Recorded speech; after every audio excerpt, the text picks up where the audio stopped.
James bond series की फिल्मों के 50 साल मुकम्मल होने पर बरतानिया के नेशनल मोटर म्यूजियम में जेम्स बॉन्ड फिल्मों में इस्तेमाल की जाने वाली गाड़ियों की नुमाइश की जा रही है।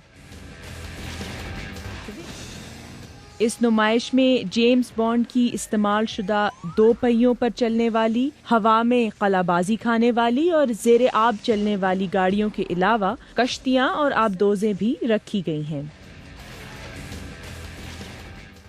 जेम्स बॉन्ड की फिल्मों में मुख्तलिफ कार कंपनियों की तैयार करदा गाड़ियों के जदीद तरीन मॉडल्स इस्तेमाल होते हैं और उन्हें क्रिस कोबाल्ट जैसे स्पेशल इफ़ेक्ट्स के माहिरीन तराश खराश कर जेम्स बॉन्ड की गाड़ी बनाते हैं। गाड़ियों की तादाद फिल्मी मनाजिर की ज़रूरत पर मुनहसर होती है। फिल्म टुमारो नेवर डाइज में हमें 15 BMW 750 गाड़ियाँ इस्तेमाल करनी पड़ी, जबकि फिल्म डाई अनदर डे में हमने 4 जैगवार गाड़ियाँ इस्तेमाल की।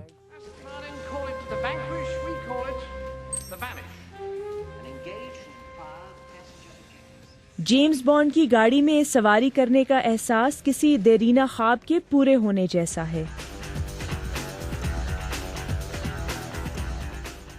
एक ऐसा दिलफरेब एहसास जो आपको शरारत करने पर उकसाता है।